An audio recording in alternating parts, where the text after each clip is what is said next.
I think CLAT consortium को कुछ चीज़ें समझनी पड़ेंगी। आपका एग्ज़ामिनेशन इतना महँगा है, इसका कोई एक सस्टेनेबल सिलेबस नहीं है। एग्ज़ामिनेशन में जो आपने इंग्लिश ओरिएंटेड पूरा पेपर बनाया हुआ है, उससे बहुत सारा सेगमेंट जो है, बहुत सारे बच्चे जो हैं, इस एग्ज़ामिनेशन को देने के पहले संकोच करते हैं। आपके जो एनएलयूज़ हैं, नेशनल यूनिवर्सिटीज़ हैं, वो प्राइवेट से कोई सस्ती नहीं है, वो प्राइवेट यूनिवर्सिटी से ज़्यादा महँगी है। तो अगर एक बच्चा जो कि लो इकोनॉमिक बैकग्राउंड का है, वो अगर क्लैट क्लियर भी कर लेता है, तो उसको उस एजुकेशन उस कॉलेज में पढ़ने में बहुत दिक्कतें आती हैं। बैंक्स जो हैं, वो आपके यूनिवर्सिटीज़ के क्योंकि उनके पास कोई प्लेसमेंट रिकॉर्ड नहीं है, क्योंकि उनके पास कोई इन्फॉर्मेशन अवेलेबल नहीं है, तो बैंक्स भी इसके ऊपर आपको एजुकेशन लोन ईज़िली नहीं देती। टॉप 5, टॉप 6 एनएलयूज़ की बात नहीं कर रहे। लोअर एनएलयूज़ के लिए बैंक लोन को सिक्योर कराना भी बहुत मुश्किल काम होता है, क्योंकि बैंक उस कॉलेज का प्लेसमेंट रिकॉर्ड माँगती है।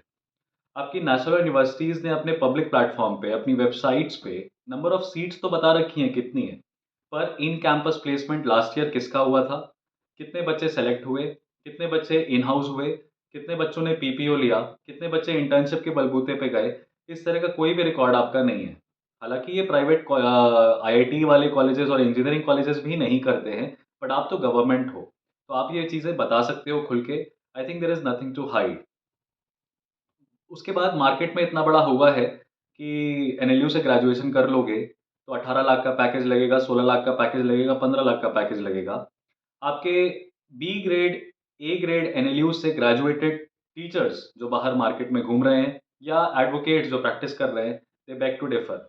दे have a different view point.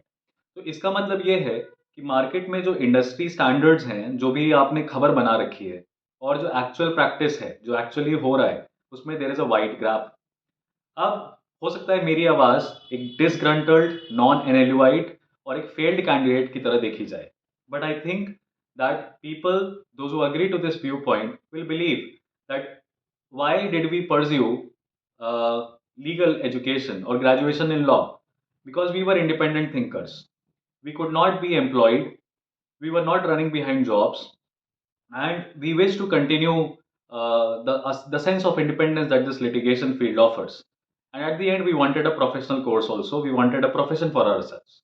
And there are only two, three professions that do not retire. So with that thought, many people like me also, young ones also, might be thinking like that, and they might switch to law. They might not pursue engineering and all that. I have left engineering for the very same reason कि मुझे नौकरी नहीं करनी थी। मुझे नौकरी नहीं करनी थी, मुझे पॉलिटिकल साइंस पढ़ने में अच्छा लगता था, मुझे देश के इतिहास को जानना था, मुझे वर्ल्ड हिस्ट्री में इंटरेस्ट आता था। तो मुझे ऐसा लगा कि बीए करने से बेटर है कि बीए एलएलबी कर लो, तो 5 साल के इंटीग्रेटेड को किया। लेकिन बहुत सारे रोड ब्लॉक्स भी हैं इसमें। क्लैट कंसोर्शियम ने अपने एग्जामिनेशन में एक सेट पैटर्न नहीं बनाया है। आपको कभी क्लैट कंसोर्शियम को ये रियलाइज़ होता है कि एक स्टूडेंट को प्रिपरेशन करते समय कितना चैलेंज होता है, मतलब कितना चैलेंज होता है? 2019 के पहले तक क्लैट की प्रिपरेशन एटलीस्ट डूएबल, अप्रोचेबल थी। एक सेट सिलेबस था, एक सेट एक्सपेक्टेशंस थी कि किस तरह का पेपर आएगा, कितना पेपर आएगा। 2020 से लेके 2024 में आपने देखिए क्या किया है एग्ज़ाम्स के साथ। आपने एग्ज़ामिनेशन की अनप्रेडिक्टेबिलिटी को बढ़ाया है, ये एक्सपेक्ट करते हुए कि आपके पास बेस्ट टैलेंट आएगा, वर्सेटाइल बच्चा आएगा। वो वर्सेटाइल बच्चा है क्योंकि उसको लॉ में इंटरेस्ट नहीं है, वो एनएलयू से ग्रेजुएट होने के बाद नहीं करेगा प्रैक्टिस, वो नौकरी के पीछे भागेगा। कॉर्पोरेट नौकरियों के बारे में लोग क्या कहते हैं?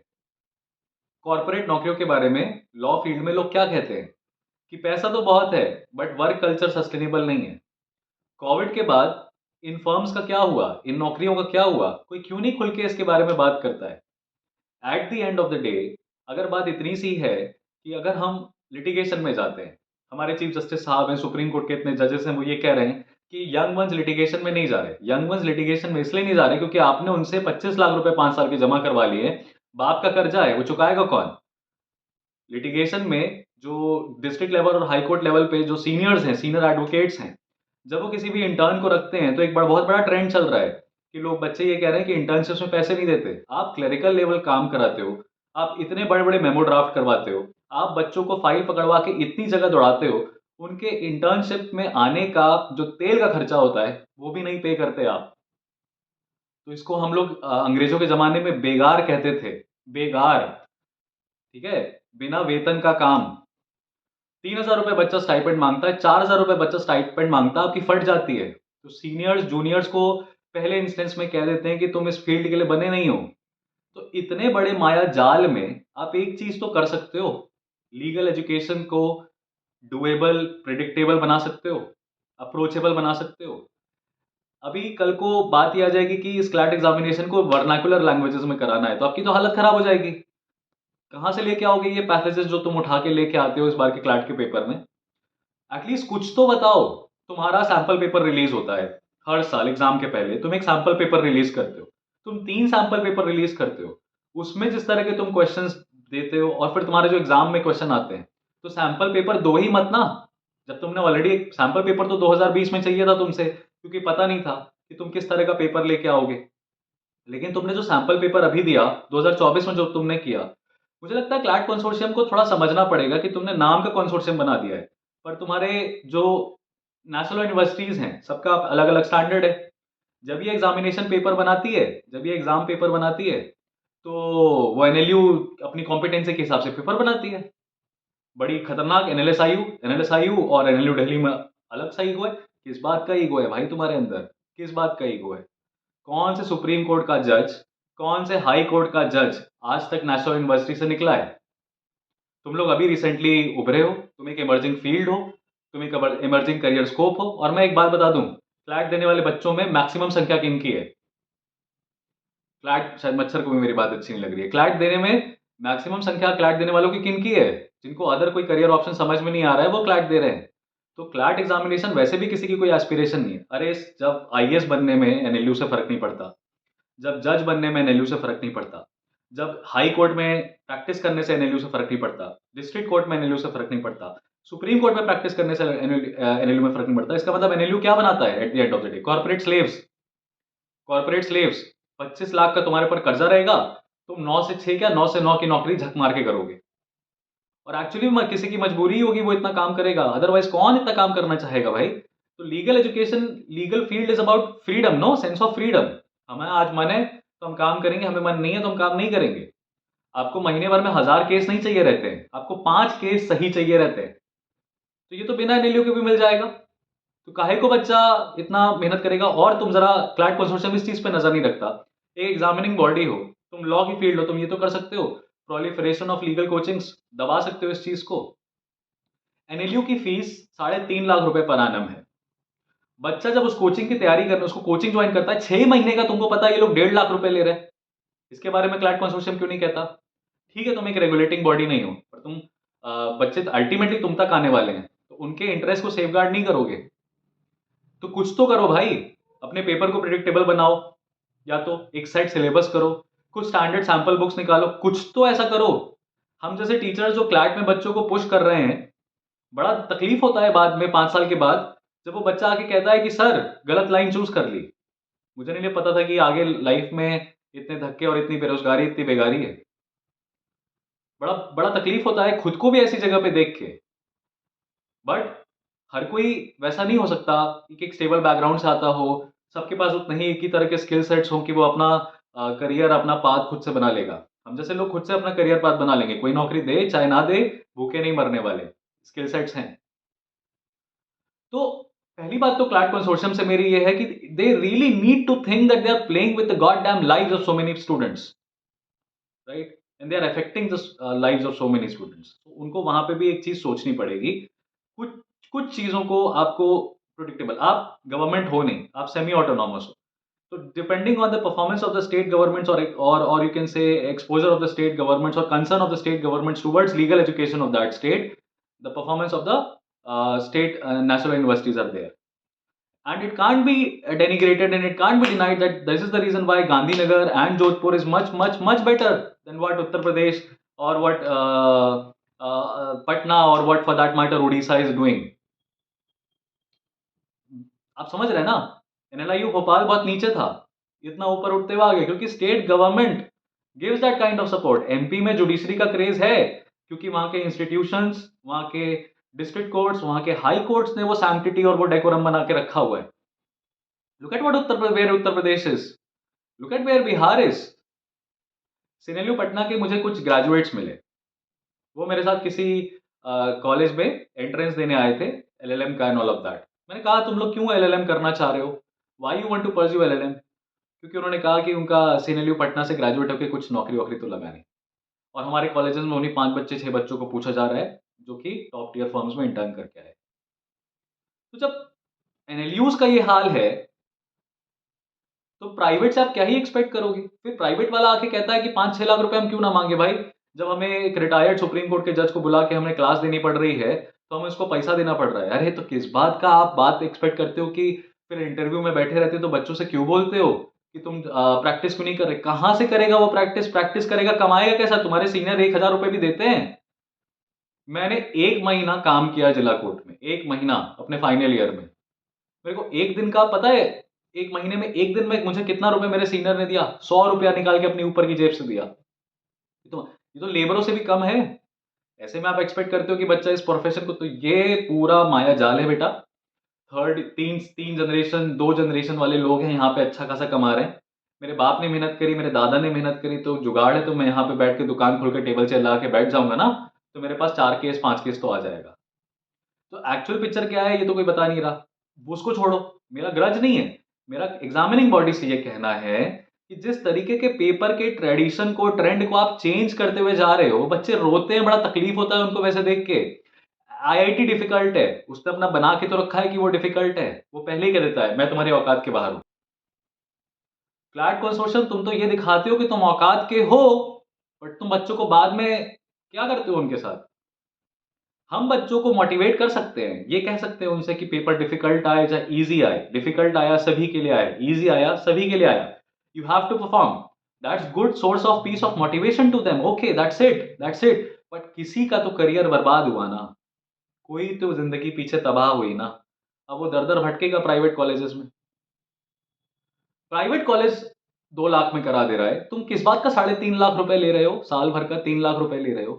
तो तुमने एजुकेशन सिस्टम को इतना महंगा बना के रखा हुआ है, उसके बाद जॉब्स भी नहीं है, तो कहीं तो कुछ करो। मेरा सिंपल सा कुछ 3-4 मांग है। आप अपना प्री डिफाइंड सिलेबस बता दीजिए। आप ये 2-2 साल 3-3 साल में जो पैटर्न और ट्रेंड चेंज करते रहते हैं, कभी लेंदी कर दिया, कभी इजी कर दिया, कभी कुछ कर दिया, मत करिए। एक सेट पैटर्न बनाइए। एक क्लैट कंसोर्शियम का अपना खुद का एक चैनल होना चाहिए, जहां पे वो वीडियो एक्सप्लेनेशंस, वीडियो के माध्यम से जो पेपर सेटिंग बॉडी है, जहां भी उसको रिप्रेजेंट करने वाले लोग हैं, वो कुछ बता सके। क्यों? क्यों चाहिए? क्योंकि आप एक एक नौसिखिया हो अभी, राइट? नौसिखिया हो, आप पेपर बना रहे हो, आपको पता भी नहीं है कि आप क्या बना रहे हो। कभी कहते हो तुम क्लैट के पेपर में कि लीगल सेक्शन इंपॉर्टेंट है, फिर तुम अगले क्लैट के पेपर को ऐसा बना देते हो जहां पे लॉ की नॉलेज रिक्वायर्ड नहीं होती। फिर तुम अचानक से डिफेमेशन के ऊपर एक ऐसा सवाल दे देते हो जहां पे बच्चे को डिफेमेशन के बारे में पता होना चाहिए। बच्चा प्रिपेयर करे तो कहां से करे? 11th और 12th में लीगल स्टडीज की किताबें हैं लॉ की, तुम्हारा क्लैट का पेपर उससे दूर दूर तक रिश्ता नहीं रखता। तुम कहते हो legal education, legal current affairs बच्चे को पता होना चाहिए, तो बच्चे को ये बोलो ना कि लाइव लॉ से पढ़ो, बार एंड बेंच से पढ़ो, जिनके जजमेंट्स तुम साइट कर रहे हो आजकल, तुम्हारे जजेस साइट कर रहे हैं आजकल। तो पॉइंट ऑफ व्यू इज कि कुछ डॉक्ट्रिन ऑफ लेजिटिमेटेड एक्सपेक्टेशन के अंदर कुछ सेट पैटर्न होता है। फॉर एग्जांपल यूपीएससी में भी सिलेबस है ना, यूपीएससी में भी सिलेबस है। Nobody can deny that there are standard NCERTs and standard books. उनको पढ़ लिया तो यूपीएससी क्लियर हो जाता है। तुम पढ़ नहीं पाए, तुम्हारा एग्जाम नहीं निकला, वो अलग बात है। क्लैट का क्या सिलेबस है? तुम्हारा 11 12 के लीगल। अब एक बात बताओ, एक बच्चा है, दिसंबर तक वो एक अलग फॉर्मेट में प्रिपरेशन कर रहा था। अब सीयूईटी क्या कहता है आके कि लीगल स्टडीज 11 12 की पढ़नी चाहिए, 12th की लीगल स्टडीज पढ़नी चाहिए। फिर कल को कोई दूसरी प्राइवेट यूनिवर्सिटीज आके अपना अपना अलग अलग सेट पैटर्न बना रखी है एग्जाम का, तो there has to be a parity at least in the examination standards, right? At least not in the level of questions, the toughness of the questions, but in the syllabus at least there has to be a predetermined, predefined syllabus and the scope for the child and the institutions to help that child to grow. Because everything under the sun can't be asked from a 11th and 12th standard student जिसने legal studies लिया भी नहीं है. Or you make sure that student those who have not taken legal studies in 11th and 12th can appear in CLAT. तो तुम्हारा दुकान बंद हो जाएगा.